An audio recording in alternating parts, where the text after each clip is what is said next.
Okay, hi, welcome everyone to our second session. Uh, Today we're going to look at VQL as a language.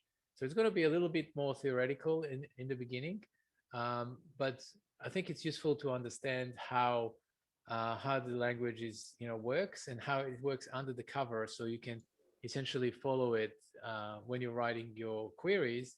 You can understand how it works. It's actually a really simple model as a programming language. It's not a very powerful programming language, but so it's really good at doing some things and really terrible at doing other things. So we're gonna figure out what it's gonna be good for.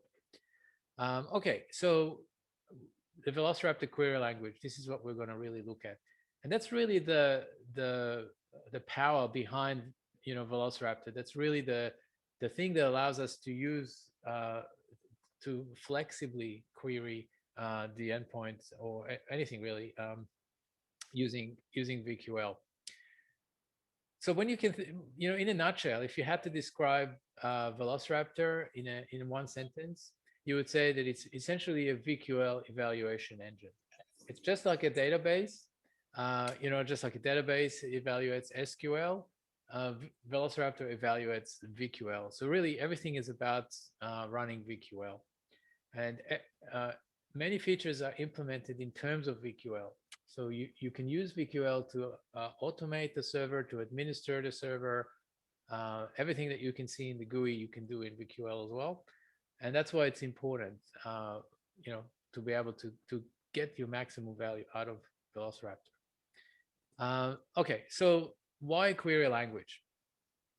So one of the things that became obvious, in doing DFIR for many years, is that DFIR is a really fluid field because you get new vulnerabilities announced, new IOCs announced, new techniques, new someone writes a blog post about a new kind of exploit, and then suddenly you have to be able to immediately go from that to hunting for it. Are we vulnerable? Do we have another SolarWinds vulnerability somewhere?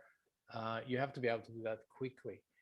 And the problem with a lot of the endpoint tools is that they have a lot of capability, but it's kind of hard coded, and it works in a certain way that's very rigid. And so it's actually kind of difficult to get those features out, because you even in the open source ones, you have to write some code, change it, get it into the open source project, make a new release, push the new release, and install it on all your endpoints, and roll it out. And it could be months before you can detect a new kind of threat with traditional approach. And so so the idea with the VQL is that we can write a query and we can evaluate the query immediately. So all we have to do is just write a quick VQL artifact, which is a query for the threat, upload the artifact, and hunt everywhere for it. So we can turn around from IOC to a hunt in a few minutes. And that is unprecedented, being able to just read a blog post somewhere when someone says, oh, there is a vulnerability in a certain thing, and then being able to write a query for that and being able to hunt for it immediately. That's unprecedented. And the other cool thing about having queries is that we can share them using simple YAML files that we call artifacts. And so we can share them with the community, and there is a level of customization that people can implement. And so that's kind of like almost like a code file, VQL coming in a file format, in a code. So we have some links here to the documentation page, but there's lots of other ones. All right, so because it's a query engine, essentially you can run the queries in a number of ways, and I've got just to list. Basically this thing evolved over time. We started off being able to just run it on the command line, and then there was a text-based console, which actually was removed. So this slide is probably out of date. And then we can run queries via artifacts, which we can see before, and and obviously client server. But these days, the most important way, the most common way to run VQL is through a notebook, which is in the GUI, which is what we're going to do today. So here's an example of, I'm just going to say that this is a very simple like hello world query. We're going to look at that query a lot. That's the hello world query. I guess it's the simplest kind of query you can have. Select star from info. And we'll understand how that works. It's basically just showing us information about the platform that's running.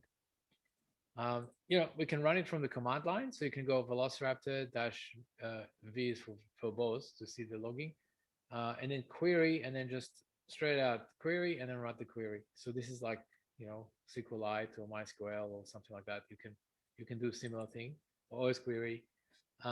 Just run the query, and then it will just print it out in JSON format, sort of like this.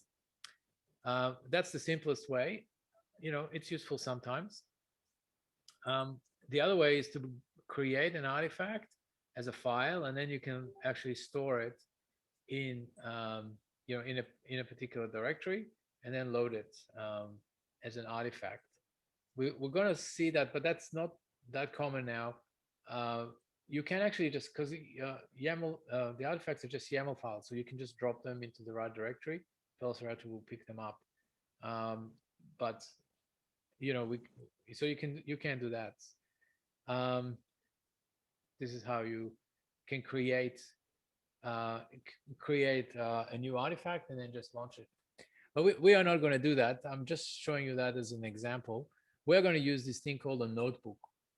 So just before we start off, I just wanted to show you the notebook in live terms. So by the way, yesterday we set up Velociraptor as a client server in the cloud. So we deployed it and and had the full-blown experience, so to speak. But today and for the rest of the course, we're not going to do that. We're not going to use the Linux machines anymore. We actually only use Windows machine. And that means that we are going to redo everything. So if you didn't finish yesterday, that's not a problem, because we're not going to use that today and for the rest of the course. We're just going to keep going, start again, sort of thing. So let's start today with a new command shell, command prompt, and run it as administrator. And we'll do that procedure every day from now on. So, and then you can go to the program files Velociraptor, which is where we installed Velociraptor yesterday. So it is still installed, right? But at the end of the day, it's just one binary, so it's all the same, right? You can use it as a front end, as a back end. It's all the same as the client, the server. And what we're going to do today is we're going to just set it up locally.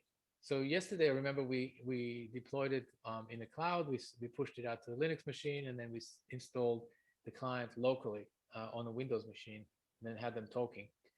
But when we want to use it locally, we're just going to run Velociraptor GUI, right? And what that does is it's going to do exactly the same as we did yesterday, but super automated. So let's have a look.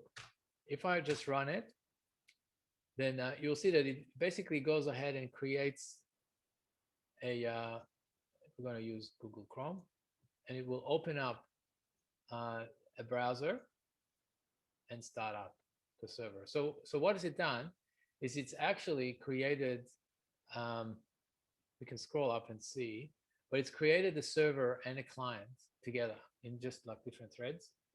And it's created a configuration file by itself, and like hard-coded admin password. So you see the user is admin, and the password is password. But when you do this, it only listens locally in the local interface, and it basically just sets it up so that the client and server both start up. And it's just a quick way of doing client server. So it's like a client. It is a client server. It's the same thing as what we did yesterday, but it's like very easy. It just does it right by itself. And it's just used for kind of local development and local testing, but also you can use it for we're going to learn later on about the offline collector and building offline collectors and things like that, which you would need to do locally. So this is the local Velociraptor, if you like. When you click show all, then you see full blown. You see one client, right? So we have one client and one server, but it's a full-blown client. It's a proper client, right? So we can do anything against it. We can hunt, we can do everything like that. So this is the setup we're going to be using for the rest of the workshop. So if you guys can just kick that off on your own machines, and then I'm going to introduce the notebooks, which are the features that we're going to use to be able to run VQL and learn about VQL. So if you open the sidebar over here, then you'll see a notebooks.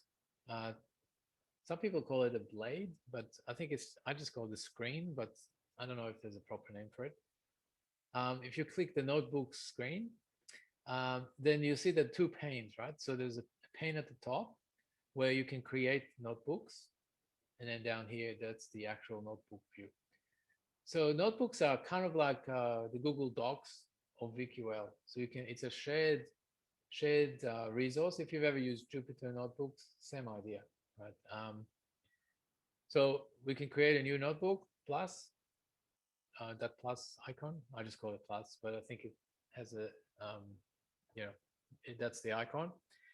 And then just create a name, right? Doesn't matter what the name is. New notebook. For example, you can give it the description, and here you can choose, who you want to collaborate with. By default, it's private, so it only you can see it. But if you have lots of users on the system, you can collaborate with other users, and they'll be able to see it. And that's it. So once we create the notebook, we can we can see it up on the top pane in the list. So you can highlight it, then it will show it down here, and that is the notebook. Now you can see that some people find it's a little confusing because they're like, hey, that doesn't look like much. That's kind of, I don't get it, right? It's supposed to the UI is supposed to look like kind of very clean, very minimalist, I guess, and it's supposed to look like a document. So it's supposed to flow as a big document, right? So there isn't really any controls on it. It just looks like white. But and this is the thing that I guess a lot of people are confused about. When you click on it, then it comes up with the controls, right? So if you don't know to click, then it can be a little bit confusing. But once you know how to, that you're supposed to click on it, then it just makes a lot of sense. And there's no, so I don't know. I think it's okay.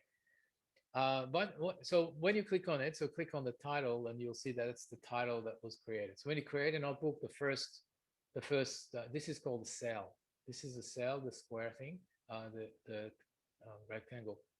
And a cell is basically where you can put content in the cell. So the first cell that is created with the title. And if you click that little pencil icon, then you can edit the title. And I think the default font is very small. So I'm going to click on the spanner here, and that allows me to select, this is all kinds of, settings for the editor. You can change the theme and other things, but I'm just going to make it bigger. So make it 24 points so I can see it. Now over here inside of this cell, you can see on the right-hand side, this is the type of the cell. So at the moment, it's a Markdown cell. So I can write in Markdown. I can say like, this is a Markdown cell.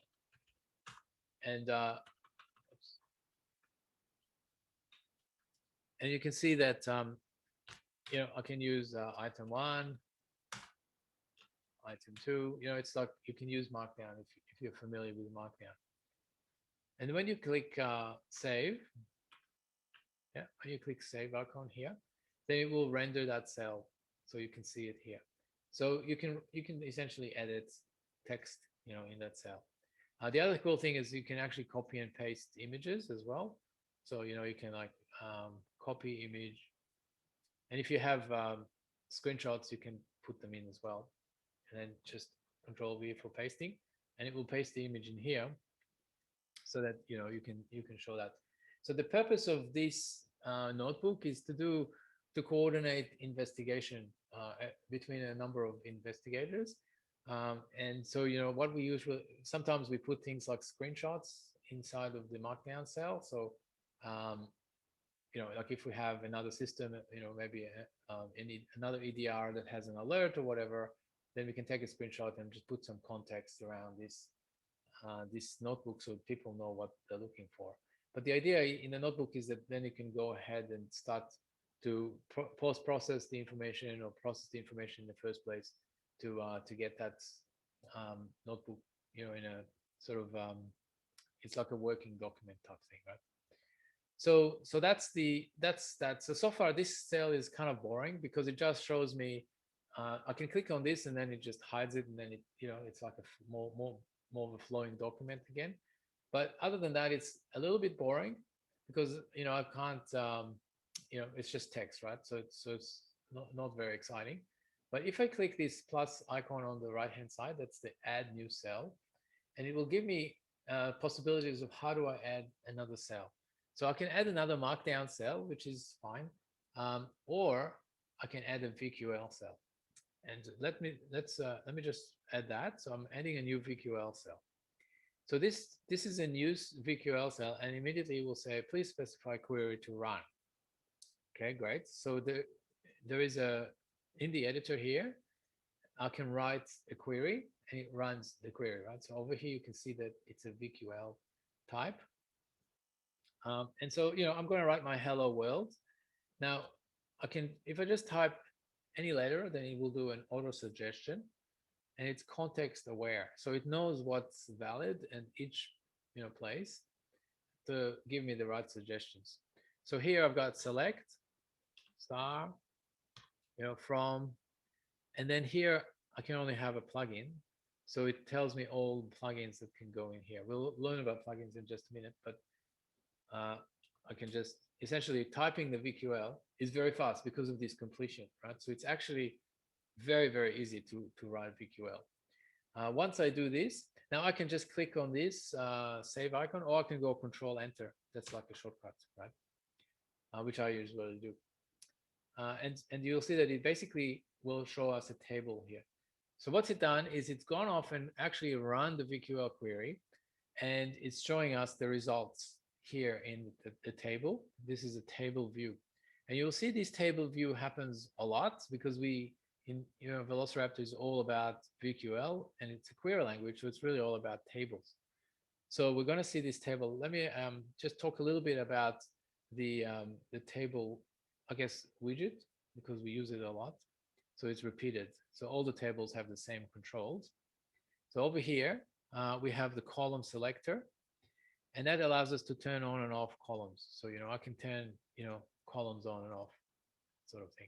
And this is useful for when you have lots and lots of columns and they don't all fit and you don't care about them. So you just, you can clear all, and then you can just turn on one, one at a time or whatever, right? Okay, this next one is the row JSON. So because all the queries are, so the queries just return, JSON data, because queries always return rows. So you can think of it as when you run a query, you get back an array of rows. And what is a row? A row is essentially a dict. See, that's a dict, if you know Python terminology, or in terms of JSON terminology, it's a JSON object. But it's just the key values mapping, right? So you have keys and you have values. So that's what a row is. Rows are just key values, and a query returns a bunch of rows, lots of rows, or one rows, right? In this case, it's one, or it could be zero as well, but it's just a number of rows. So the point is that a query always returns list of things. Yeah. So if you look at it in the JSON output, it's just a lot easier to see the data. It's easier to see exactly what type the data is as well. And so when you develop a lot of VQL, you pretty much always go and do that. Look at the raw data rather than looking at the table. See, this is the table, and it's okay, right? But it's just not, it's just hard to see. And especially if you have lots of columns, like if we just turn on all the columns, then, it just goes on and it's very hard to, and it wraps, it's not great, right? So, but if you look at the JSON, that's the way. Now over here, we have two icons. We can download the JSON. So this is just downloading the JSON from the table. or we can download the CSV from the table. So we can export the data either in JSON or CSV for each table. So this is the control for each table, right? And then we can, do this to move the cell, up. And over here, we can delete a cell if you wanted to clean up some space. Actually, we might do that because this is just the text, so we don't care about it. Just delete it. And we're going to go back to doing VQL. So this is the easiest and best way to run VQL queries, and that's what we're going to do for the rest of the workshop. Is just in the notebook, just run the VQL query. Now, the thing that's really important to understand is that when you're doing it here, you're not running the query on the endpoint. It's running in the server. So this is why when we're developing queries for Windows, we need to run the GUI essentially on Windows. This is what we're doing today. Because if we had it as we did yesterday, on Linux server, then we wouldn't be able to run anything because we're running the VQL on the server then, so we can't do anything that's like Windows Z, right? Because it's a Linux machine. So we can't do the WMI or, NTFS type stuff, So this is why it's best to develop the queries of the VQL on the target that you are, on the same machine that you are actually trying to detect, right? So on Windows, or if you're developing Mac queries, you should, use Mac, these kind of things. All right, so this is just an overview. Let's go back to the the document, to the slides. So over here, I just wanted to point out that you have the cell evaluating, and down here you have in red, these are logs and errors that you might get as part of the query. VQL is very robust, so it doesn't like stop the query if there's a problem.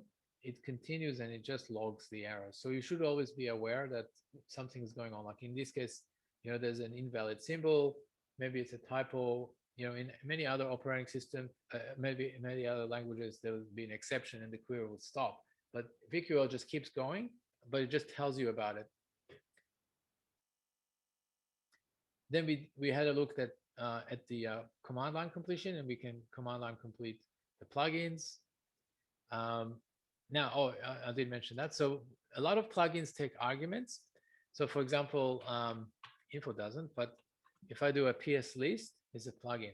Now, at any point, if I press the question mark, then it will expand the suggestions at this point that are valid, at this point. And so if I'm in the PS list, and inside of the call, part of the PS list plugin, then it shows me the plugin arguments that are allowed. So PS list just takes a PID, so I can choose that. But there are many other ones, like Yara, for example, takes lots and lots of different arguments. If I hover over it, it tells me a bit of a help about it, like what it does, and whether it's required or not. You can see some of them are optional, some of them are required. Yeah, but it will tell us anyway about it. So this question mark is important for command completion. And using this completion and suggestion system, you hardly ever need to look at the documentation for the VQL. Yeah, so I mean, it's possible to look at it, of course, but the suggestions are generated from the code, so they're always up to date. Whereas the documentation, on the website, it may be maybe a little bit behind, or a lot. I don't know. So it's always better to use the local, suggestions. Okay, so then we created local server. We just run Velociraptor GUI, right? And it just started up. All it does is it creates a new configuration file. And you see here, this is a screenshot, but you can scroll up in your own window to see that by default, it uses the temporary directory to store all the files. So it's really just the same as, as if you just created it, the config with the wizard like we did yesterday, but it just runs it and it just stores it in a temp directory. Be aware that, that's not great, because if you're using this technique for a long time, then stuff will start getting deleted out of the temp directory, and your installation might end up being broken. So you can actually specify a data store directory with a dash dash data store parameter for more permanent data store. Then it just creates a local self-signed SSL deployment. So remember we talked about that yesterday, the self-signed SSL with a hard-coded username and password, but it's only listening on the 127.0.0.1. So it's actually the same thing. It creates the server config the same. So you can just start it up by hand. This is equivalent. This is how you would do it, by hand. Config generate, select self-signed SSL, listen to port 8000, create a user. Then it's all the same, right? So it's just a quick way of doing that. Is in 2 steps as opposed to 1 step. Then we talked about notebooks. We added the VQL cell. We talked about the completion. All right, so we are up to this slide now. So has everyone got this up and running? It should be fairly straightforward. Because for the rest of the course, we're just going to basically be we'll be using this notebook like a lot, right? So we're gonna do all the exercises with it, and you could just follow along. I'll do a lot of the exercises and talk through it, and then you can go ahead and independently play with it as well. All right. Mike? Yeah, go ahead. I'm not seeing a Velociraptor in program files on my VM.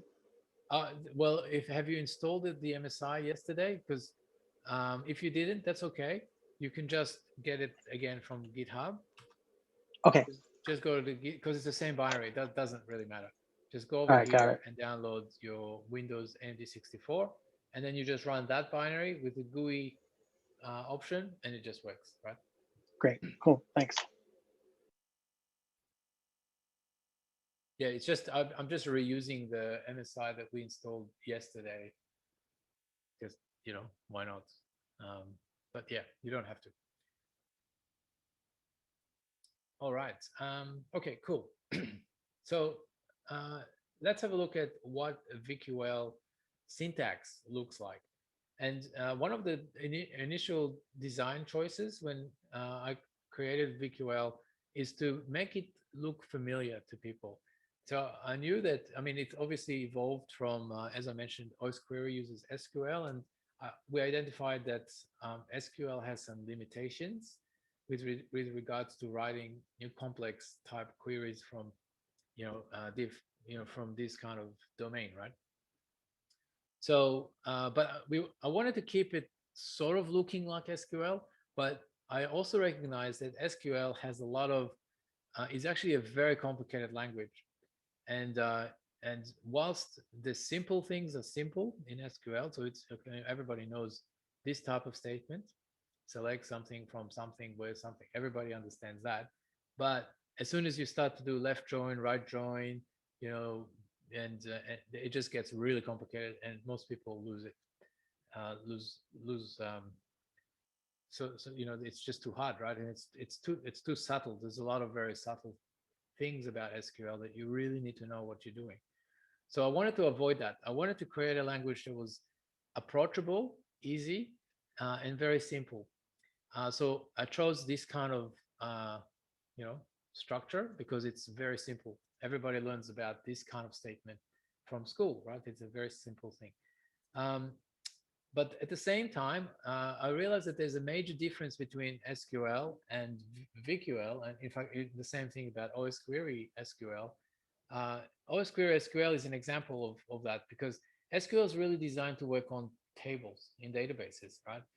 So everything is, so this thing between the from and the where clause, they call it table, and even in OS Query they're called tables, but they're not actually tables. They are actually pieces of code that run, they're programs, right? So therefore they're not actually tables, and we don't call them tables, we call them plugins, because a plugin the word plugin implies that it's a piece of code that runs. And therefore, because it runs, it takes arguments, right? Because we want to pass arguments to it. So because VQL is a completely different syntax from SQL, that's not a problem. We just change the syntax to take arguments. And so that's why I did that. Whereas, something like OS Query, you're kind of fixed within this SQL language, and it doesn't have the ability to pass arguments here, which you really want. Because in SQL, this is a table. It doesn't take arguments. It's just a static data.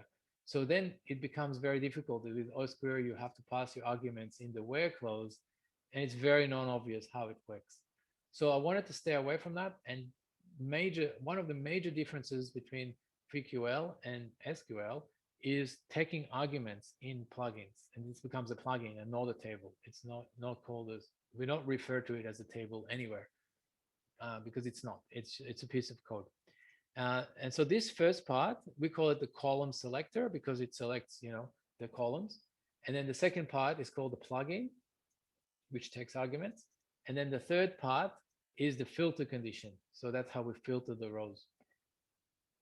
Now, this statement is essentially the entirety of VQL. VQL does not go beyond that. You can't have comma, second plugin. There is no join. There is no, there's order by and group by, but they're kind of obvious, but that I'm not mentioning here. But there's none of the complicated things are there. There's no select distinct. There's no having. There's none of the complicated SQL stuff exists in VQL. So VQL is kept very simple, deliberately, right? So let's have a look at the different parts of the query and try and understand exactly what they do. So when we run this query, what VQL will do is it will call this plugin. And we said it's a piece of code. It's code, right? So it passes the arguments to it and calls it. And what this code does is it returns an array of rows. It returns rows because plugins always return rows. And again, what was a row, as I mentioned before, is just a key value like a dictionary. That's a row. So when we call this plugin, it runs this plugin, whatever it is, and it's going to send a whole bunch of rows into the query. So the rows come out, and then we can select some of the things out of the row, like maybe all of them if it's star. If it's not star, then we'll just select individual columns, maybe not all of them. Then we also filter the columns. And so, that are the different parts. So let's look at the plugin. So as we said, plugins, they're generators of rows. So they generate rows. They accept keyword arguments, as I mentioned before. Now, arguments are strongly typed, but it's kind of like a Python thing, right? So you can change the types. You don't have to declare them. They're sort of dynamic, right? But some of the arguments are required. Some are optional. So when we call it, we have to provide some, and some are optional. The documentation will tell us which are which, and VQL will also complain and say, hey, you didn't give me this parameter and I needed it, these kind of things. The other cool thing is that because VQL is asynchronous, so it actually, it's asynchronous, so it doesn't really, so it means that arguments can actually be other queries. And we're going to look at that later, right? But just remember that the arguments don't have to be simple types. They can be a subquery or another query. And then it becomes obvious to you how we can implement joins and more complex constructs. And then a row is just a map of keys, and and then the values can have all kinds of types like dicts, arrays, bytes. So so if we look at our query here, and again, this is where we look at the row JSON. It's much easier to see. Then you can see that again, this is a row, and then it has has our values, key and values, and then they have different types. Some of them are ints, some of them are strings, right? So they're all over the place. Okay, let's have a look at. Now we're going to look at it very closely.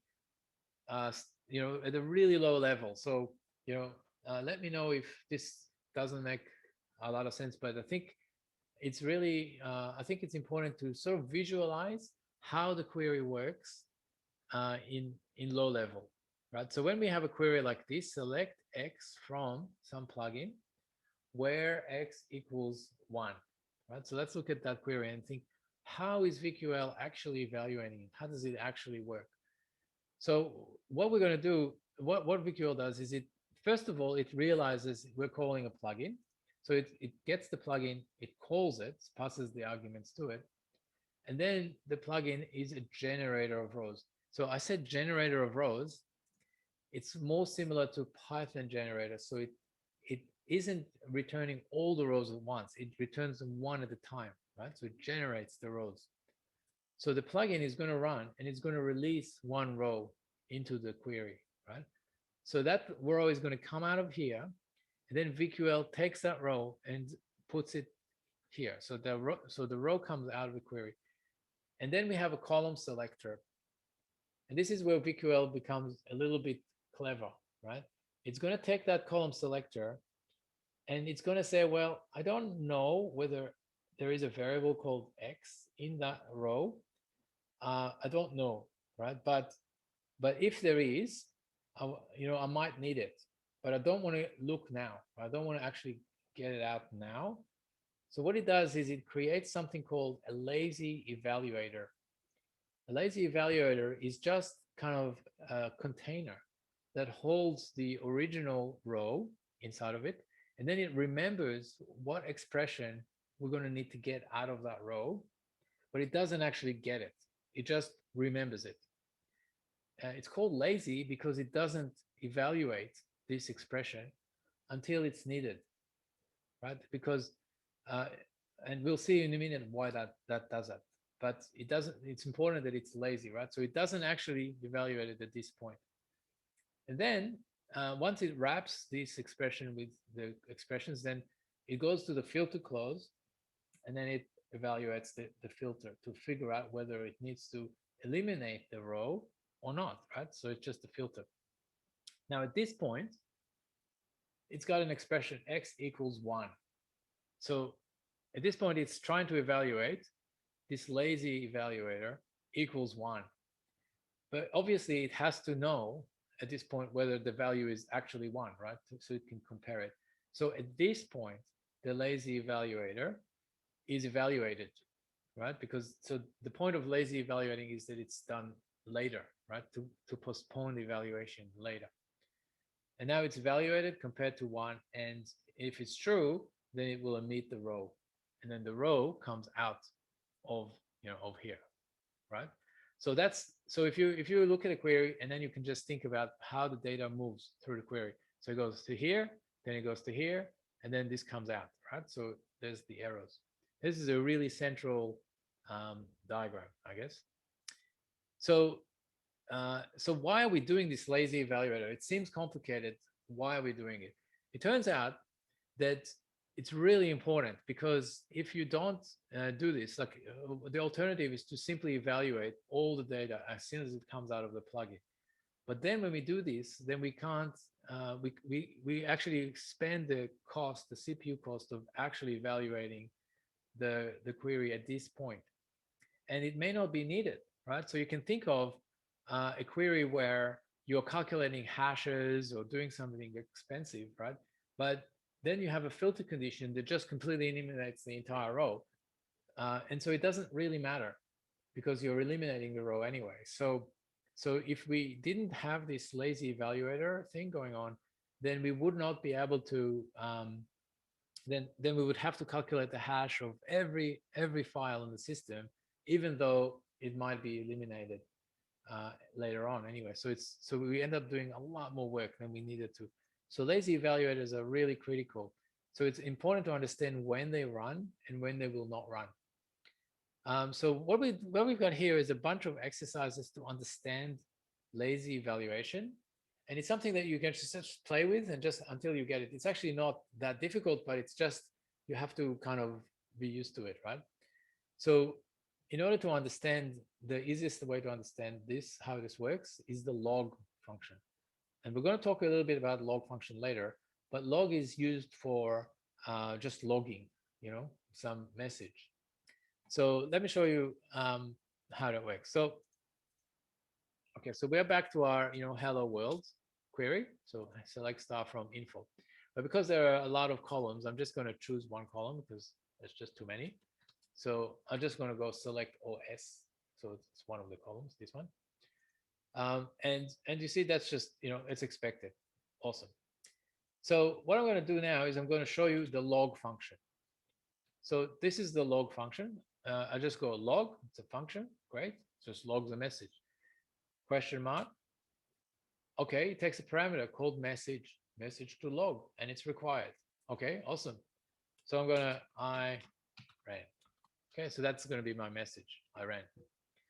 Okay, and then when I do this, evaluate it, you'll see that it logs this message down here. This is the logs sort of part, and at the same time, the function itself returns true. So the log function always returns true, right? Because it just logs as a side effect, but it always returns true.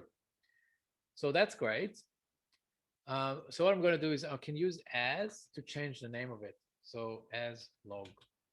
And I usually like to split them off so it's a bit more readable, but the space doesn't matter. White space is not important in queries. So I just, this one renames it so I have a better column name. So now I have a column name called log, and it's true, right? And it logged it, so that's great. So, but now let's say, what happens if I add another thing where OS equals Linux? Okay, now we are running on Windows because we are running it in the Windows machine right now. So what will happen is this will not run anything, right? Because the row will be eliminated. But look at what's happening. Because OS equals Linux, there's no rows returned, right? But this, so that means that this function is actually not evaluated at all, even though it's up here, right? But because we don't need it, it's not evaluated. And this explains to you why we need that lazy behavior. Because what's happening here is this row is not, so if we look back to the diagram, this one, then you'll see that it comes out of here, it gets wrapped in a lazy expression, then it gets filtered. So the info returns the row which contains all the columns that we've seen before. Then it goes into this part, then it wraps it here. So this log message becomes wrapped in a lazy evaluator. Okay, and then it goes up to the where clause, and then the where clause says OS equals Linux, right? So at this point, the row is eliminated, and this lazy evaluator is never evaluated because we don't need it, right? So because of that, that log message never logs because it's redundant. It doesn't need it. So it's lazy. It's doing as little work as it possibly can to get through the query, right? So it can figure out immediately that it doesn't need to log here because the row is eliminated, so no one cares. But as a side effect, because of this side effect is attached to evaluating this function, then we don't log it. There is no log. So that's cool, right? So let's have a look at another variation of this. So if we go back to Windows, right, then it returns true, it returns a row, and at the same time it logs. So that's great, that's expected. Let's do something else, like let's evaluate log. Now remember that log returns true, right, whenever we evaluate it. So where log and OS equals Linux. Let's look at this variation, what happens here. So you can see that no data is returned, but at the same time it did log. And so that why is that? Because when it evaluates the where clause, it goes, in logical order, left to right. So the first thing that it needs to evaluate is the log variable or column, right? The log column. Now at this point, this is a lazy evaluator, but we need to know if it's true or false. So because the query says I need to know if this is true or false, then we evaluate it. At this point, we're logging it because we've evaluated it. And then the query says and, right? So there's a logical and, OS equals Linux. So at this point, OS is not Linux, so it can eliminate that row. but it's already evaluated it. So we're getting this behavior where it's evaluated it, but there's no rows, right? Because we're going in order. And so you can see how so you can see how that is evaluating the lazy row first, and not the other one. So let's continue playing with this. What happens if we swap the order around and log? So what happens in this case? What we're going to get is no logging and no data, right? Because when evaluating when it evaluates the condition, the web condition, so it basically says, okay, so OS equals Linux, that's false, right? And then I have an and clause next to it, so false and and. I don't really care about this one because it's going to be false anyway, right? So it immediately then can quit. So logical evaluation, right? And then it doesn't really care about the value here, so it's not evaluating it. So you can see that these two statements are logically equivalent, but they have different outcomes, right? When we swap the order around, then it logs first, and then we have OS Linux equals Linux. It still eliminates the row, right? But the order matters because it evaluates it in a predictable order, left to right. So I just have to say here that at this point, a lot of people ask me about VQL. They say, oh, what about the query optimizer? What would the query optimizer do? So this is a really good question that people ask me that all the time. It's coming from, and people are familiar with SQL. And SQL it's a simple language, but it's really complex language because most SQL engines have what's called a query optimizer. So essentially you write the query, and then the query optimizer guesses how is the best way to run the query, what is the best way to run it, how to plan. There's a query planner. It plans how to do the query, and then it does the query. And so in SQL, these kind of things are difficult to predict because it's really up to the planner how to actually do this. So it's very difficult to predict what's going to happen in the query. This is really just a lot of complexity that is not doesn't make any sense, because what ends up happening when you're doing SQL at a very high level where you actually care about performance is that you write your query, then you figure out what the optimizer wants to do with it, so you explain it, and then you go back to change your query to try and make the optimizer do what you actually wanted to do. It's just pointless, right? The whole thing is pointless. So VQL does not have a query optimizer, and there is just very simple, very consistent rules about how these things are optimized, and it's up to you as a query writer to take advantage of them and do what you want to do, right? So we're not guessing. We don't guess how the query is going to run. The query just runs according to the rules, and then we expect the VQL writer to get the right optimization out of it. So in here, when we're evaluating the log message, so this could well be a hash. We could say calculate this hash. And if you calculate the hash and you put your condition backwards, like if this was a hash and we can have like if hash matches something, then we could end up with a situation where we hash everything and then eliminate it, right? Very inefficient. So it's important to reorder that clause, right? We move things around so that you do the first thing that's very cheap, that's very quick to do, to eliminate as many rows as you can. And then the second thing that's expensive has to be towards the end, right? So that you eliminate less rows. So this is the kind of thing I'm talking about when I'm talking about query optimizers. All right, so yeah, so this is the examples that we gave here, this exercise, right?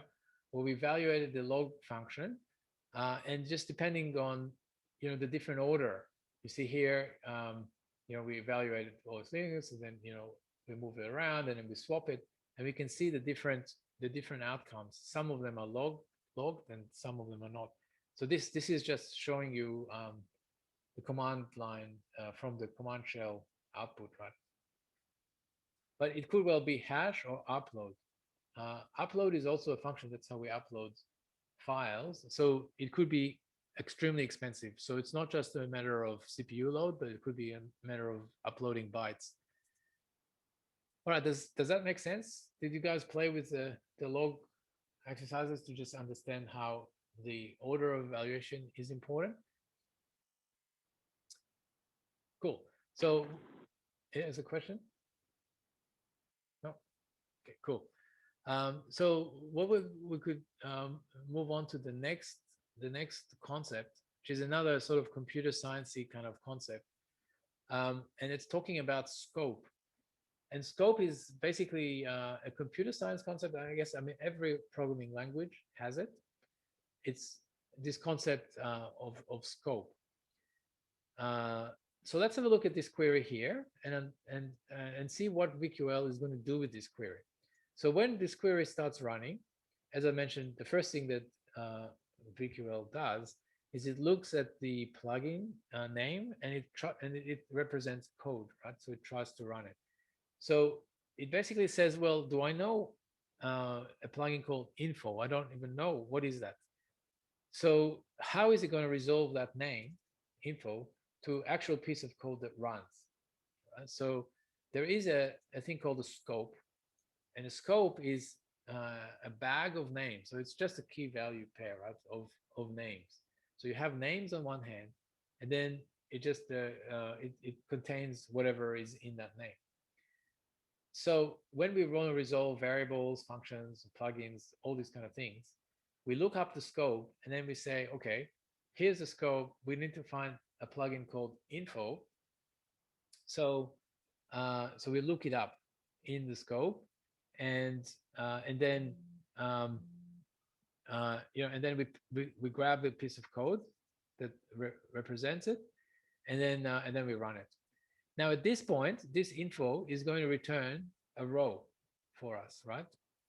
So then when we want to evaluate the second symbol, so now we come to the next step here.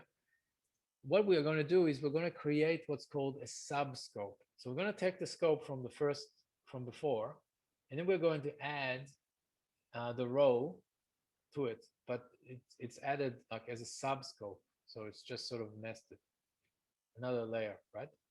And then we come up here, and then VQL says, oh, we want to get something called OS. Okay, so it's looking for the name OS in the scope, in the subscope. It's going to try and grab it out of the first layer. And if it's not in the first layer, it goes up to the next layer and up to the next layer. Up to, this could be like nested a lot, right? And then it's going to go all the way to the top. If it can't find it, then it has no idea what the symbol is, right? But it can find it at any of these layers, and then it becomes the scope. So this is how it works in all operating systems, pretty much. No, in all languages, computable languages, pretty much. But it's important to understand that this is also how it works in VQL. Scopes nest, so they go down, right? And then each level of the scope represents another row, another piece of information. And when we are searching for a variable name, a symbol name, we have to go up the layers until we find the scope, right? So I've got a couple of exercises to explain, to show you guys how scope works, so you can get a good feel for it. So let's go back to our original query. Select OS. I'm going to lose that from info, right? This is my original straight out query. And now if I say, okay, foo, right? So there's obviously no column called foo here. So let's run it. And you'll see that because I said select foo, then it creates a column called foo, then it tries to resolve it. But it can't, and it says I can't find the symbol foo. So because it could be a spelling error or something like that. To be helpful, VQL says, this is the current scope. So it's telling you this is what I'm trying to look up now. So it's looking up and it's printing the scope, right? And you can see, so you can actually see the scope. The scope consists of a list of lists. So these are all just separate lists. So there's the first level, there's the second level, right? Third level, fourth level, so forth. And then at each level, it has a bunch of names. These are all the names, right? And you can see the very last level at the bottom, that's the names that came out of the info plugin, right? So that's the name that came out of here. That's the bottom. And then we have some other ones, above it. And you can see these are the dollar ones are basically ones that are set up at query, when the query is set up. So it has a lot of stuff in there, but it doesn't have any foo, right? So it's basically going up here to the last one, tries to find a foo. No, go back. No, no, no, no. And it gets to the end and it says symbol foo not found. Excellent. So let's give it a foo. Let foo equals hello. All right. So at this point, now we assign a foo. So let's run it. Yeah, no worries at all, right? So it's not an error. It's got hello here. Okay, so we found that there was not a problem. But let's repeat that. And let's try and get a bar here. So foo is resolved, not a problem. But bar, it still can't find it. But that's okay because it's going to print out for us the scope, right? So it's going to say, yeah, I can't find it, the scope. So then we can understand actually how foo is resolved. You can see that the top level, so this is the row that came out of the info plugin. It doesn't have a foo in it, right? Obviously. And then, but, we actually do have a foo up, up the layers in a higher level now. We didn't have it before, right?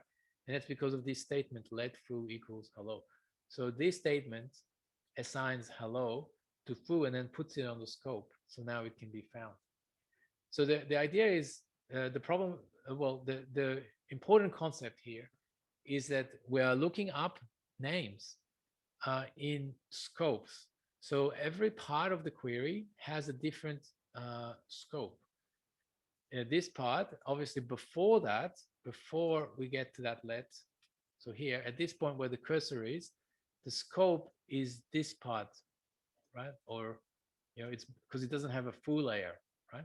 And then after it, we have a foo layer, right? And then we evaluate the info first, right? So the info plugin is evaluated with this scope, up to here, right? So it doesn't have this row, obviously. And then the info layer returns another scope, and then this part is evaluated inside a subscope, of all the thing up to here plus whatever the row is. So it's evaluated up to here, right? So it's important that scopes are nested and they build, and each part of the query is a different scope, but it's nested inside other scopes. So that's like a very technical thing, but it's actually really important to understand for the next part. Is there any questions about scopes? Just quickly go over here. Yep, so this is the exercise we just did. And any questions about scopes? No, sir, not at this time. Okay, great, cool. I mean, we'll get a feel of it once we play with it a bit more. This is a quick slide just to explain how, like, just the basic syntax, like syntax of VQL. So strings, you can either use double quotes or single quotes. So it's sort of, the syntax is inspired by Python as well, a lot of Python things. You can use a multi-line row string by 3 single quotes. These are called row strings, a multi-line row string. So you can do something like, so here is the problem that the syntax highlighting is not fully working, but if we do 3 quotes, there's 2 of them, 3, and then it tries to complete it. Anyway, 3 quotes, it's still a string, right? And it's a row string. So if we put a backslash here, then it's going to preserve the backslash.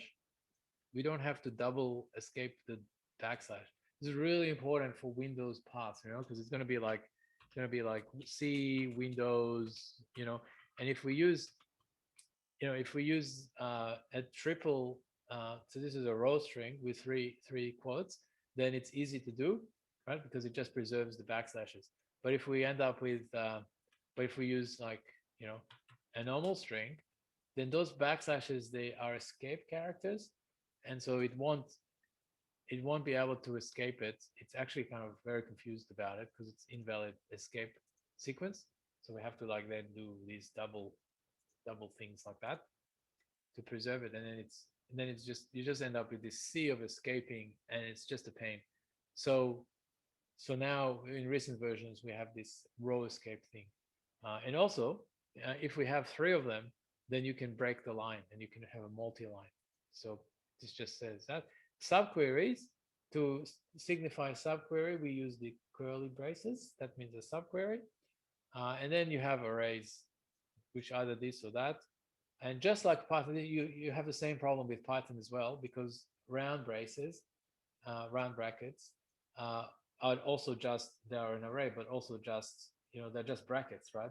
So how do you tell the difference between an array and just brackets?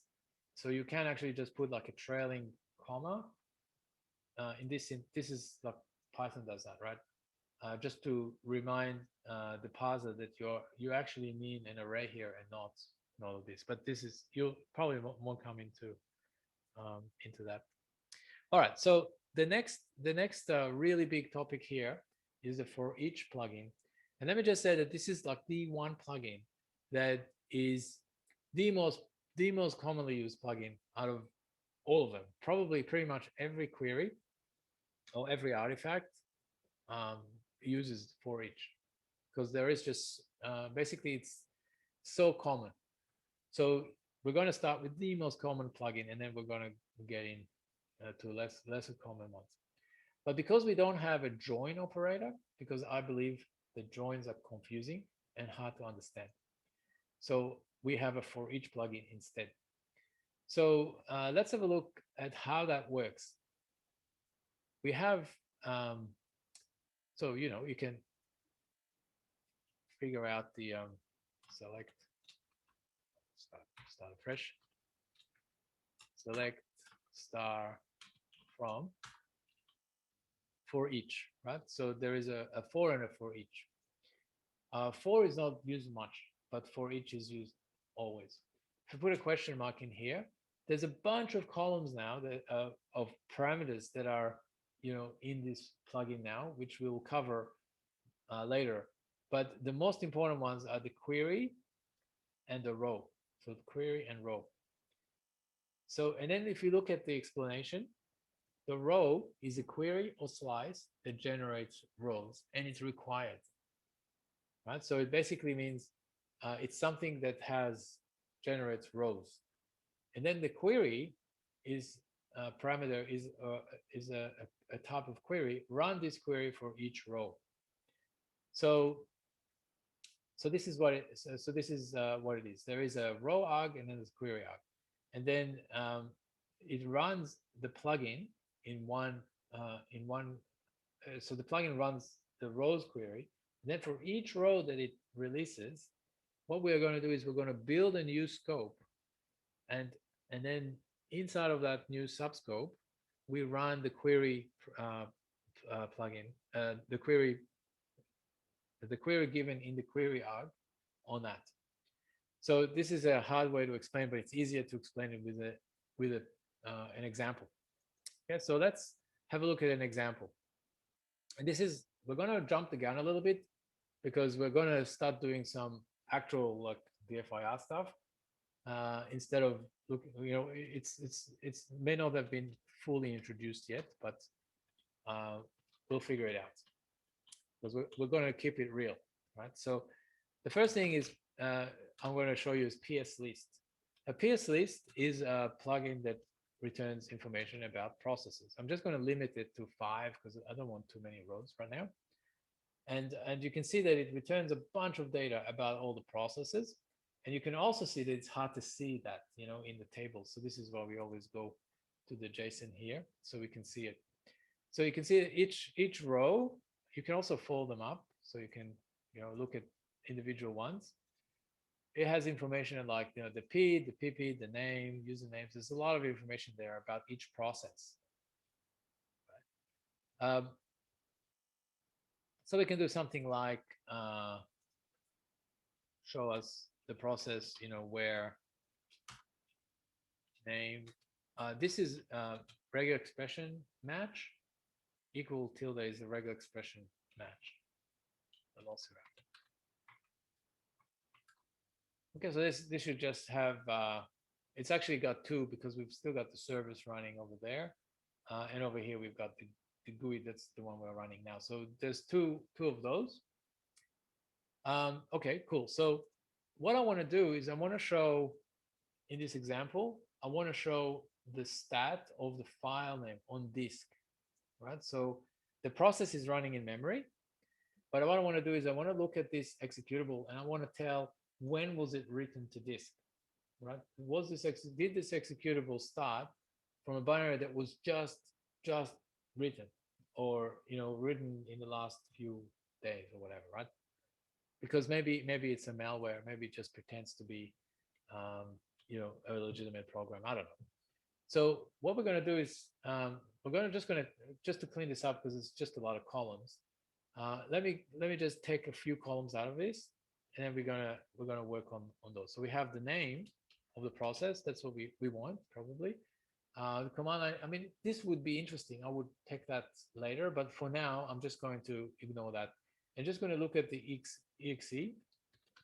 So that's the executable on disk, right? The executable on disk. And I'm just going to leave this so I don't have this workload, so I don't have too many at the moment.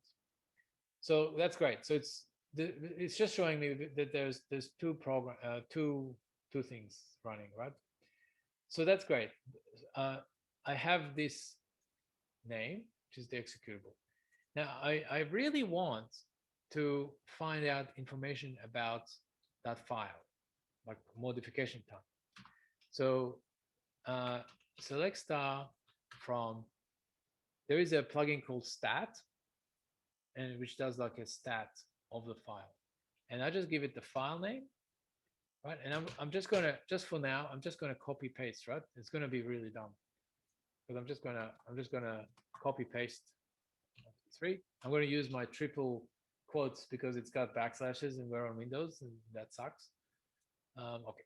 So because I have two queries, I'm going to have two, tables.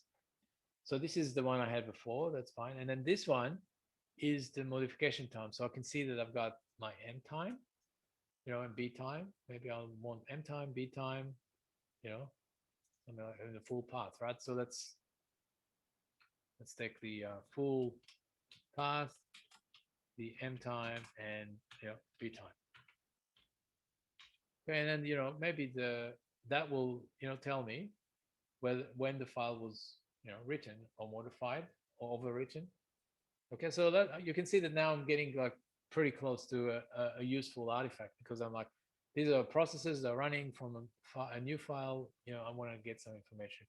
But what I really want to do is I don't want to copy and paste it. I don't want to have to do that, right? I've got one query that gives me the executables here, and I just want to automatically like do a for each one of those. I want to do that, right? So for each one of those, I want to do that. So that's exactly what I do. What I'm going to do is select star from for each, right? Now the row, for each row that comes out of this one, I'm going to leave the limit for now. Run this query, right? Okay, but I also don't want to hard code this. This is actually the executable. I'm going to take it from here, right? So exe. And this works because what this for each plugin does is it runs this query, and then for each row that it gets out of this first one, it builds a subscope. So it nests the scope, right? And then this row that comes out of here, which has a name and an executable, goes as a subscope. And then we're going to evaluate this query inside of that. So in this query here, we can refer to variables that are, or to columns that are extracted from here, right? That's really critical to understand, that you can refer to exe here because it's coming from here, right? So it just because it's evaluated inside of this subscope. So when we do that, then it's like for each of those, then it does that.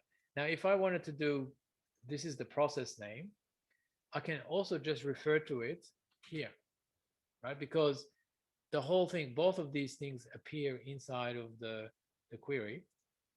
And so I can, this is the process name, maybe I can also, pass the PID, and then refer to the PID.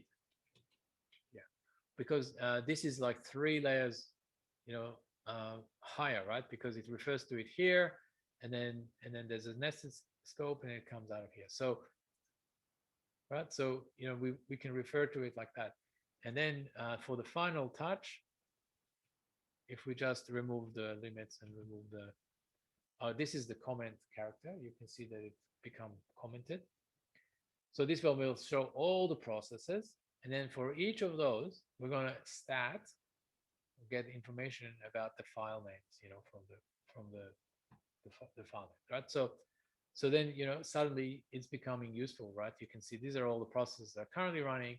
And there we go. We've got when were they written, how did they appear, then we can limit it, sort it, these kind of things. So that's for each is super useful. Any questions about what we did here? Cool. We'll just go back to this query. So this query just you can also just restrict the PID, so you don't have to get all the PIDs, but we started off with that. And then, yeah, now you can also use a workers parameter and parallelize it. So this is another, because we're doing for each, we're going to learn about all the cool things that for each offers. And this is a good exercise because it also explains how to do how efficiency works and lazy evaluations and stuff like this. So this is for each in a straightforward for each. But for each can also be used to parallelize the query. This is a fairly recent addition, but it just fits really well inside of this model. So let's look at an actual example. What I'm going to do is just keep that cell and just add a new cell so I can keep going. So I can keep the old query, and then just build on that. So let's have a look at this query here. And I've just got it here. So you just copy paste it, because it's not, we're going to talk about each of these things in the next parts. But in this case, at this stage, I just want you guys to recognize that it's a query. You can sort of see what it's doing, right? It's globbing for all the files in the Windows System 32 directory, where there are actual files, not directories. Skip the directories. And then it's going to calculate the hash of that file, right? So I don't know how many files are in there, but there's probably tons. There's thousands of files. So when I run it, you see it's calculating the hash, and then it has the files. And you can see here, it's still working, yeah? So it's saying, I'm calculating, 800 rows after 9 seconds. It just keeps going. And I think this will take, I don't know how many files there are, but, it's going to take a while to do. So let that work. But the problem with this kind of query is that, let's go back to our life of the query slide, right? So globe returns a list of files, one at a time, right? So there's a row, the row comes out, it gets evaluated here, it lazily wrapped. Then we are checking if it's a directory. So if it's a directory, that's fine. We don't evaluate the hash, so that's fine. But if it's not a directory, then the row will be evaluated, and then we calculate the hash on it, and then we go to the next one. So when you think about it, this is serially, right? It happens in series, because we get the thing, we go over there, we go over there, we go over there. So that it's still going through that same process that we had in the life of the query, slide. So it's the same, but so all these hashes are happening one after the other, like first hash file, and then the next file, next file, and so on, which is slow because, we don't have, so over here, we have the total time taken 60 seconds. to do all these hashes, because it's doing them one at a time. There's like three, almost 4,000 hashes, and it's just doing it one at a time. So it's okay, but it's slow, right? We want to go faster. Now, if we want to go faster, then we have to split the query up, because this part of the query is very fast. We're just listing the files, but this part of the query is really slow. We're hashing the files, right? So what we want to do is we want to do the hashing part on multiple cores so we can go faster, right? So we can use the for each plugin to do that exact thing. So what we're going to do is select star from for each, right? And row equals, so we always have a row. So the thing that will generate our rows is going to be the globe. So it will just be, we're just going to run the globe, select star from globe, right? So this part of the query is very fast already, just listing the files. And so now each one of those will release a row, right? And the row will be full path. So full path is going to be the path to the file. Then we're going to go and do this query equals, and we're going to select the full path and the hash, but we got nothing to really select from at this point, because we don't really want to run a plugin. We just want to really just evaluate that row on the scope. So this is where we go from scope. So scope is a plugin that it's like a no-op. It doesn't really do anything. It just returns one row, which is the scope, which is the same thing. So it would evaluate that on that row, which is the same thing. So if we do this, we are still running in a series. We are still running in series. This row comes out, then the for each is going to pass it on, evaluate this query on this row, and then whatever this query returns, that's when it's going to evaluate it out. So it's going to go through that same thing. It's still in series, so it's not very fast. It's going to be the same as before, but the trick is that now we can tell it to use workers, like 30 workers or 20 workers, whatever. And what that does is it creates a thread pool. This creates a thread pool, and then for each is going to throw that evaluate. It's still doing the same thing. It's still evaluating that query, but it's going to evaluate it on a thread, right? So it's going to do basically run it in the background. So if you have multiple cores in this machine, which I think these VMs only have 2 cores anyway, it's pretty small, but it should result in a speed up, because each hash is going to happen on a separate core, right? So it took 60 seconds before, and now it should take quite a lot less, but probably not that less, because there's probably not that many cores on this machine. I don't know. Yeah, it's already 1700. It's going to be about half. I think there's only 2 cores on this machine. Yeah, so we're going to run at about 30 seconds. It was 60 seconds before, now it's 30 seconds. We have 2 cores. It sort of makes sense, right? It's pretty good, right? So we are running it on separate cores. So that is again a for each plugin, and it's a recent addition, but it allows us to utilize our cores a little bit better, right? So we can do that. That is actually pretty useful. Then people ask me about the number here, whether it should be 10 or 20 or 30. It doesn't really matter, because they're not actually threads. It will use as many as it possibly as it could. So 30 should be fine, 20 should be fine. It's not going higher on that number, doesn't matter too much.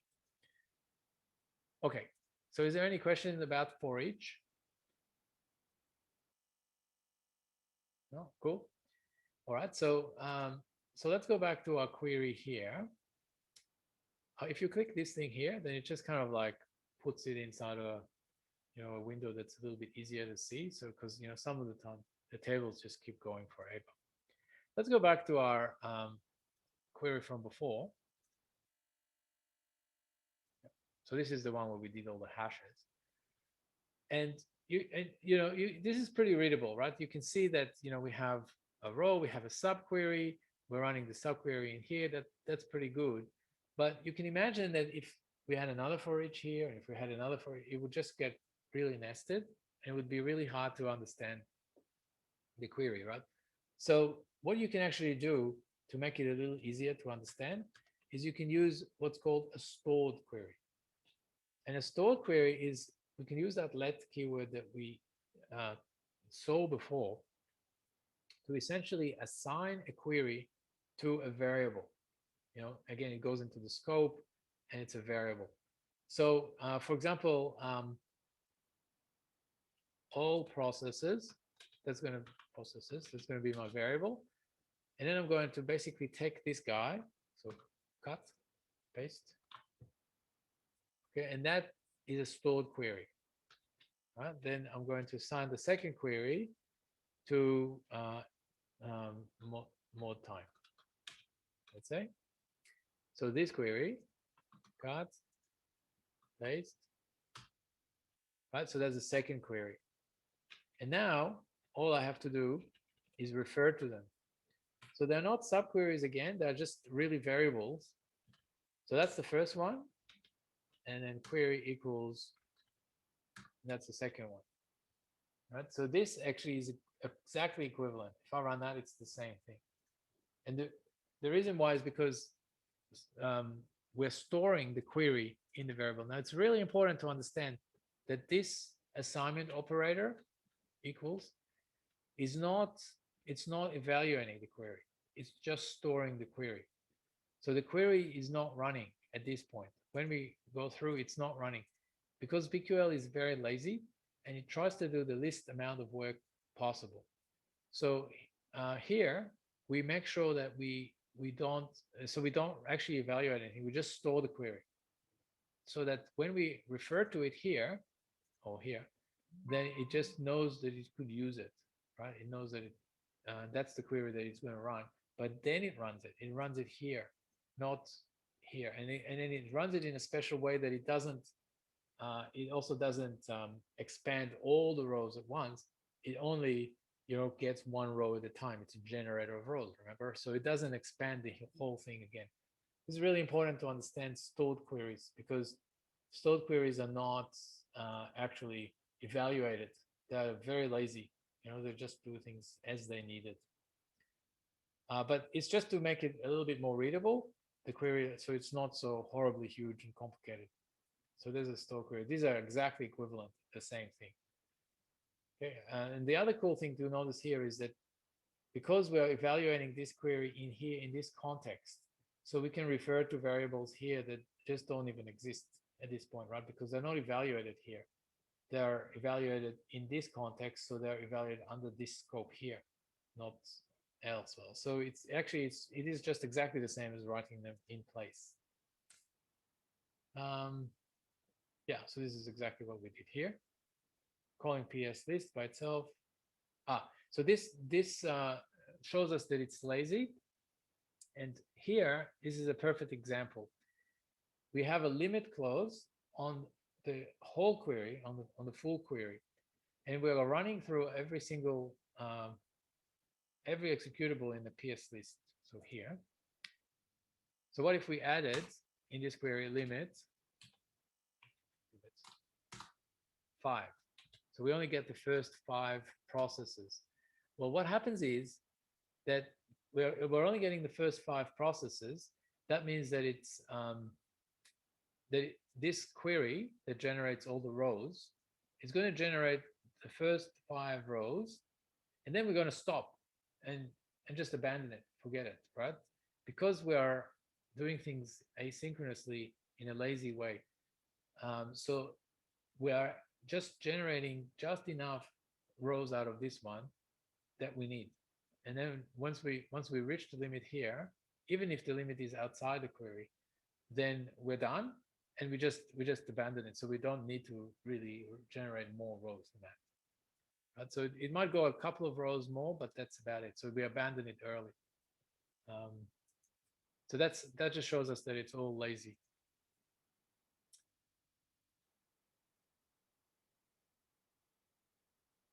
Okay. So I think we have, let me just, I think this slides, there is you can create local functions as well, which I'm just mentioning it here. But it is quite useful when you get to very complicated VQL with this format where you can create a function. So it's just like storing it as normal, but you declare the parameters and then you just call them like this. So it's just a function really. I have a few slides here. I'm going to skip them because we're going to talk about materializing a bit later on. I think that feeds into the second exercise that we have to do later on. And then we have protocols. I'm just going to say this is the same as Python protocols. You know, it just basically controls how operators interact with other things. So for example, if you wanted to regular expression match on an integer, it doesn't work because you can't really, you know, do a regular expression on an integer. So VQL will just substitute a null if it doesn't know how to do it. So it can be a little bit surprising sometimes, especially if you're doing something like 1 plus a string in this example, because 1 plus a string doesn't make sense to do that. So you'll end up with a null, right? And so you don't necessarily, you know, there's no error. It doesn't really create an error unless you turn on tracing, but you know, it's just something to keep in mind. Yeah. Okay. And over here, I've just got the plugin reference. There is a VQL plugin reference here on the website. You can go there. But ultimately, the ultimate reference is really in the code. There is or in the command line completion, because that comes from the code as well, right? So VQL is really a glue language. We're not really supposed to be able to do everything with it, right? So it's really just supposed to take existing functionality and put it together in unusual ways. So don't expect to be able to write the next operating system in VQL, right? It's going to be, that's not a goal. We don't really want to create a language that's fully functional and very complex. We want to create something that's just functional enough so people can do DFIR work, but not, you know, basically not more complicated than that. So that means that it's going to be limited. And actually in module 7, in this course, we're going to talk about how to extend VQL with a real programming language like PowerShell or Python or something like that, to do the things that VQL can't do. So at the moment, there's also a JavaScript interpreter built in. So we can use JavaScript as well for some of this, but this is outside the scope of this workshop. But the point is, in this slide, is that we really don't want to make it very complicated. We want to make it very simple. So a lot of the functionality is going to be around plugins and functions. So plugins and functions are different, and it's important to understand the difference between them. So if we look at, say, this one, this globe is a plugin because it returns multiple rows. So we call it a plugin in VQL terminology. Whereas the hash is a function because it takes one parameter and it returns one value, right? So it takes a full path and it returns one value, which is the hashes. It's like a dictionary with hashes in it. That's what it returns. So from a syntax point of view, plugins go after the from, right? Because when we select from a plugin, we expect to get multiple rows. So therefore, it has to be after from. That's the only valid place to put a plugin. At the same time, a function can go, it cannot go in the after the from. It can only go in the column specifier which is between the select and the from, or it can go after the where clause somewhere here, right? So there's the two places where we can call functions and plugins. So they're completely opposite things and they're very different. So if we look at the documentation on the website, you'll see that it will say plugin or function. So you can know when it's allowed to be used. And this is something that a lot of people do find confusing when they first start off, especially with this command line completion, because the command line completion, like if we are here and we want to do something like parse, NTFS, parse NTFS is a function, so it can only go here. But if they want to do parse MFT, it doesn't mention that as a possible completion because it's a plugin. So sometimes you can't really find what you want because it's in the wrong context. So like parse NTFS exists here, but if we wanted to go into the scope, you see that we have a whole other set of things that are plugins because they are the only ones that are allowed, parse MFT. So later on when we're going to do NTFS exercises, sometimes people find that confusing because they can't find parse NTFS because they're here in the query. I mean, it doesn't go here, but so that keep that in mind. That, and then sometimes the same name will be used for both a function and a plugin. So you can see that parse JSON array is a function because functions are valid here, but there's also a parse JSON array plugin. But they're completely different things. They're just using the same name, so it's easy to remember. But this one is completely different piece of code from that one, right? They more or less do the same, obviously, but they're completely different. So that is important to understand the distinction. There is a file in the repository called VQL.yaml, and it is actually a machine-generated file that contains all the documentation, the API documentation of all the plugins on all the operating systems.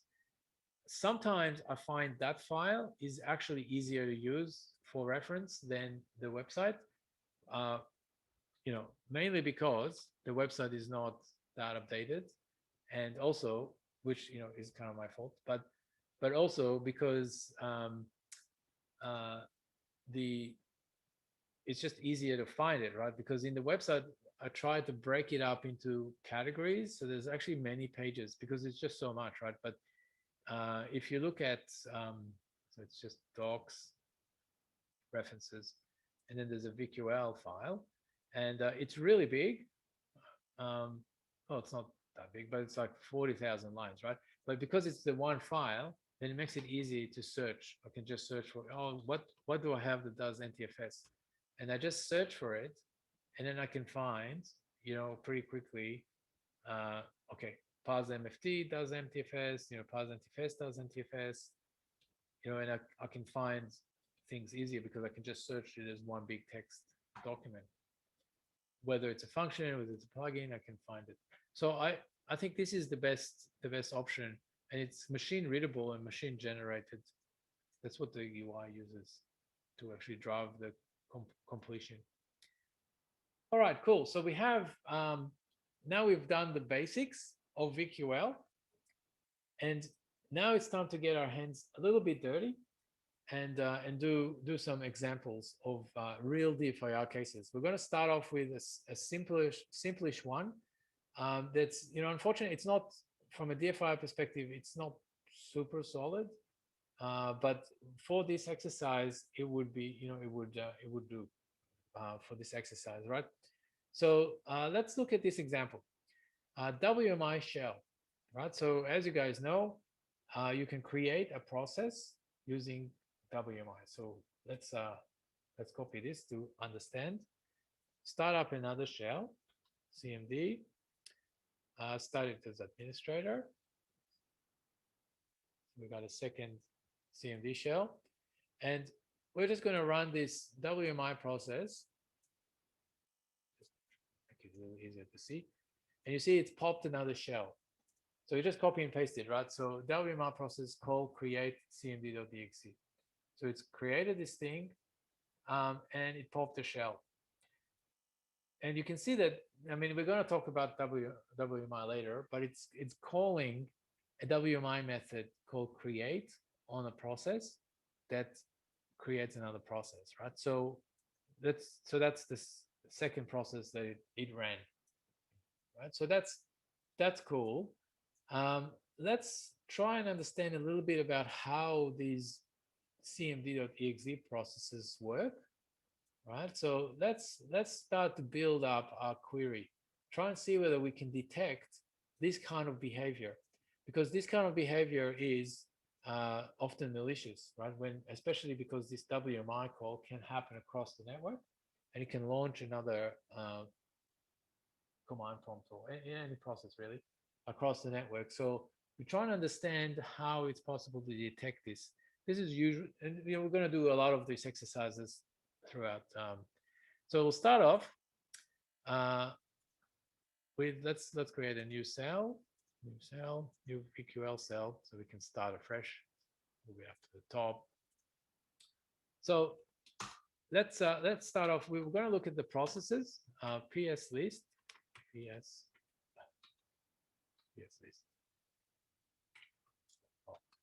from PS list.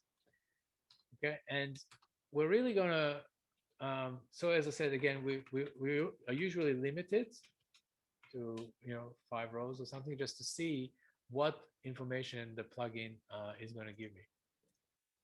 It's, and you see it gives me a lot of information. So what we're going to need to know is PID. Let's try and get some of the relevant information. So we have the PID, we have the PPID, we have the name, we have the command line, all the stuff that I might want to know about processes here. And so that reduces the number of columns, so they're not quite as many. But really what I care about are the cmd.exe processes. So I can just only filter by name matches cmd.exe, right? So I'm just gonna grab that binary because I want to learn a bit about those processes. So that's cool. So I can see I've got 3 command shells, which is that's about right. Okay, cool. And then I can say, well, I can immediately see that they have different PIDs, right? But then the PPIDs, the parent PIDs, 2 are the same and 1 is different. But I don't know why. Look, I have no idea. So let's try and find out a little bit about the process, the parent process of these things. So okay, so we have the parent process, and how do we find out a little bit about it? We do let's do a subquery, right? And subqueries, we start with the curly brace, and then select star from, and then we can just run another PS list, and here we can actually give it the PID. PID equals, and then PPID. So that's the parent PID. So what this is going to do is it's going to run the and then as parent. Let's just call it that. That will be the name of the column. So that's cool. So what it's going to do again, let's go back to our life of the query. Okay, we're going to, this is the from. I'll just move the from over here. Okay, so life of a query. Let's go back to basics, right? So we're going to execute this. We're going to run this plugin, which is going to return 1 row per process, right? So each process is going to be 1 row. So the row comes out, then it goes into here. Then we do all the lazy stuff that we talked about. Then it's going to go into the filter. Then we're going to check whether the name matches cmd.exe. And if it's not, we're just going to completely ignore all of this stuff, right? So we're not going to do that query. That subquery does not run for other processes, just for that. Once the row is released into the query, then we go ahead and materialize, we call it materialize, the lazy evaluators, and that's when we run this subquery here. So we're going to run the subquery only on the cmd.exe processes, right? So let's see how that works. And so, yeah, because we did a select star, it's going to give us all the information, but that's a good first approximation. We probably don't need all that data from the parents. So, at this point, we can probably select like what we want. So the PIDs, we don't really care about. We might say name and maybe username, I don't know, whatever information we want to get, right? So so you'll see that this is why I said this is not a great example, but let me just, because when you do this, the thing that I wanted to show you guys is that it does actually run a process from the WMI, but it ends up the WMI process eventually stops, so it exits. So I'm just going to restart it, redo it quickly, and within a few minutes, this WMI process will exit. So it's not a great detection from a DFIR perspective, but just for the purpose of this this query, then I can see that there is already quite an interesting properties here, right? So I can see that these cmd.exe, they started by Explorer because I just clicked on the GUI and it just ran. So that is normal. That is normal. But this cmd.exe is not that normal because it started by, this is the WMI server process, which is actually running as a network service user. So the network service user created this copy of this process, right? So this is how we so this is how we can say, oh, actually, you know what, that is actually a detection, right? That's actually important. So let's say that I only really want to see and parents. So I'm going to just look at this parent name dot name matches. Again, regular expression matches always the second most useful, or the most useful operator, definitely. And we can just copy paste it or just write it, doesn't matter. Yeah. So what this is saying now, we're going to really, now we have a detection. Again, we have to do it fairly quickly because we can't find the WMI process, right? Because it quits. But if we do hit the refresh, then it gives us a detection, right? So it gives us a row. So what we're saying is, okay, this query, it's not great, but it indicates WMI activity. So if there is a row like that comes back, then it's a problem, right? We want to know about it. So we can turn it into a detection. So let's just recap the slides. So we did the PS list. We looked at the JSON. Then we filtered. We only wanted to get information about the command prompt. Then we did a subquery to get some information about the parent, right? And then we figured out that the thing that is suspicious is when the parent name is the WMI services process. That we want to know about that. So that now becomes a detection. So far, so you can then use that for detection. And I'll show you how to do that later. We can hunt for it and you turn it into an artifact and hunt for it. But we'll just keep that in mind because we're going to use that tomorrow. We don't have time today, but we're going to use that tomorrow for building detections. So that was the first exercise. And what we could do is we could work through the second exercise because we only have 2-hour sessions in this course. So there's kind of a lot of material. So I mean, you guys could do that for homework or do it in another time, and then we can come back, or I could do it now because normally what we do is we have some time off for doing this exercise. I just think, yeah. So maybe we could let you start off. Yeah, I don't know. Do you want to do it independently, or you want to, or you want to work through it? Do you want me to work through it?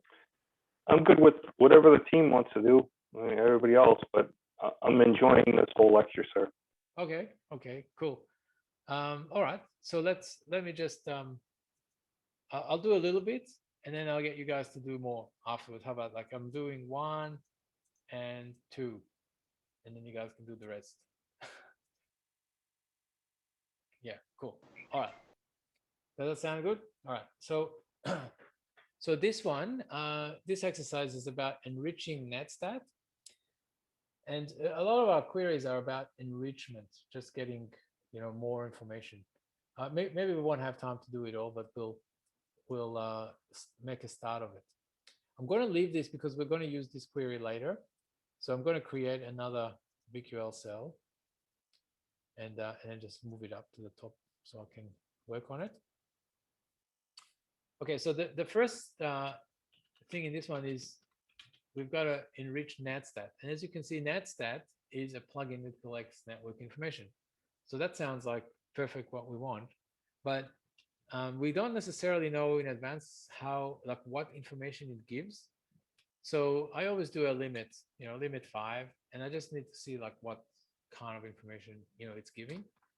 So when I run it, I can see, okay, here's all the data that it's giving me, right? So it's giving and essentially netstat, it makes the API call and just gets this information from the API call.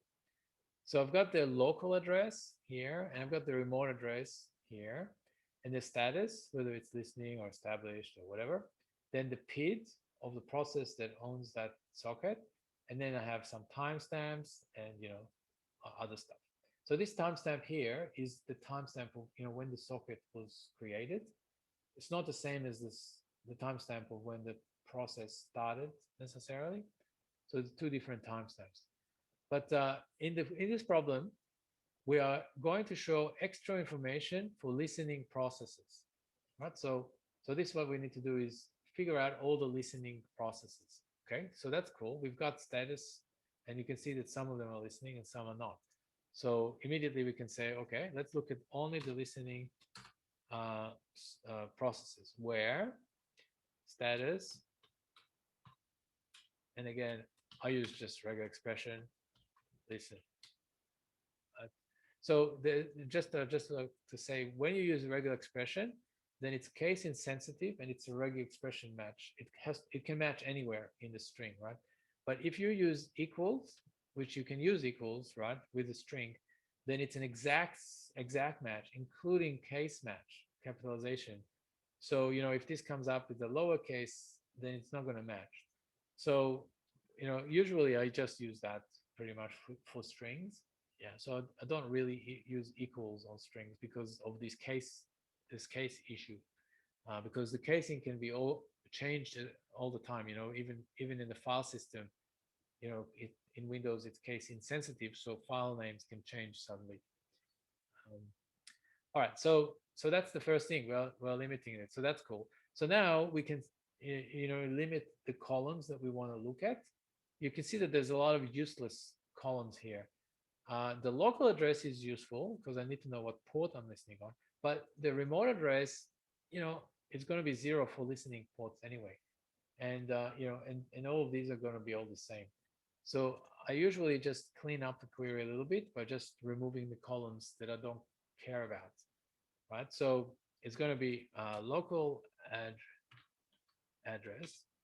So I'm going to just this one. And then the status is listen, but I'm already filtering by that. So I really don't need to see it because it's going to be the same. So I don't care about seeing that. I need to know the PID, and then the timestamp is probably useful. But apart from that, that's basically the only thing that I care about, in this query. So if I just run this, this just cleans it up, right? It just cleans it up now, and I can now start adding more columns. Okay, cool. So I want to know, if I look at my program, binary path on disk.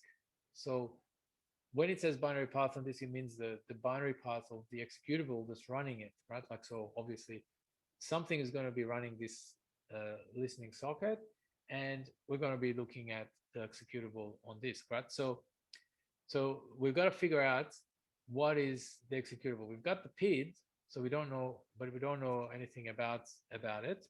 So let's do the same thing what we did last time. We do a subquery, and then we do select star from PS list, and then the PID equals PID, right? So we're just looking at that PID as, you know, process info, let's say, something like that, right? So what it's going to do is for each of those, you know, processes here, it's going to, you know, give us information about the PID, right, from the process. And then I can see straight away that there is an executable in here, right? That's the executable that the process is, you know, running from. So that's getting me closer, right? The binary path on disk. So let's narrow it down a bit. So here I've got the PID. I don't need the PID. I might want the name. What else do I need? Maybe, I mean, you know, maybe the username, or who's running it. The command line, maybe, but it's kind of verbose. But I need the executable, right? Because I need to see where it's coming from. So that cleans it up. And this is the process creation time. Create time. So that's the process creation time. We might want that. Okay, so far we haven't done anything. We just cleaned up a bit the data. So that's cool. We just don't want the other stuff. So now giving the executable, what we really want to know is, you know, when binary path on disk. So that's it, right? That's the executable. That's the binary path on disk. And then the user that launched the process. Oh yeah, so we've got that. That's the username over here. Okay, that's cool. And now the link DLLs, I'm going to leave that for you guys so you can do the rest of it at home. I'm just going to give you a hint. So for link DLLs, you need to use modules.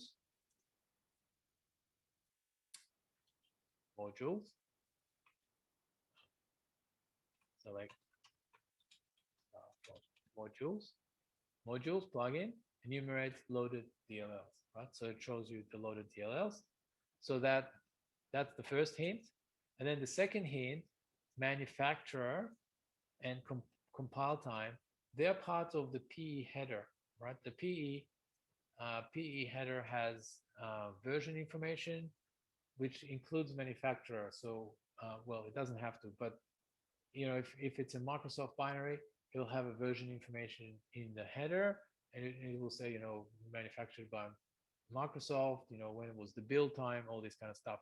So to get that data, you really need to parse the PE header, and you use this parser, parse PE, to parse the PE file.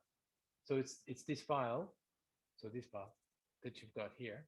That's what you have to parse, and then you can get the information required for the rest of it.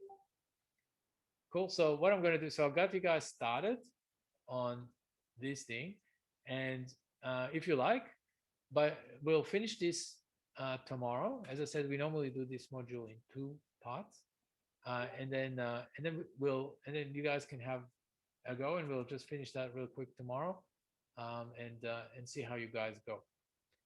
Okay. Is there any questions right now for what we talked about today?